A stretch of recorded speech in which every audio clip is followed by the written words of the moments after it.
Update समोर येते। अहिल्यानगरचे काँग्रेस जिल्हाध्यक्ष सचिन गुजर यांना शिवप्रेमी चंदू आगे आणि त्यांच्या साथीदारांनी मारहाण केल्याचं समोर आलंय।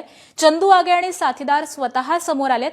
सचिन गुजर यांनी छत्रपती शिवाजी महाराजांचा एकेरी उल्लेख केल्यानं आणि महाराजांविषयी अपशब्द वापरल्यानं मारहाण केल्याचं शिवप्रेमी चंदू आगेनं म्हटलंय। सचिन गुजरचं अपहरण केलं नाही असं त्यांनी म्हटलेलं आहे।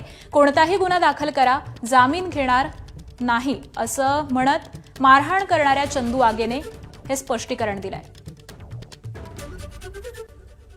पुढे जात असताना मला सदर व्यक्ती सचिन गुजर तिथे दिसला, तर मी त्या सचिन गुजरला म्हटलं, अरे बाबा तू शिवाजी महाराजांबद्दल असा अपशब्द का वापरतो, अरे का रे का करतो, तो म्हणे का तुझा बाप लागतो का म्हणे, तो असं बोलला। त्याच्यामुळे माझा अजून राग अनावर झाला। मग मी त्याला 2-3 फटके तिथं बेलापूर रोडला मारले। मी त्याला त्या ठिकाणी मी शिवाजी महाराजांसाठी केलंय, 2 फटके त्याला मारले तर मारलेच। मी खोटं बोलणार नाही, जे केलंय ते मान्य करणार सगळ्या सोशल मीडियावर अख्ख्या श्रीरामपुरात। आणि काय दाखल करायचं ते करा, पोलीस स्टेशन मध्ये गुन्हे दाखल करा, काय करायचं ते करा। मी जामीन सुद्धा घेणार नाही महाराजांसाठी, मी सर्वस्वी काही पण करील।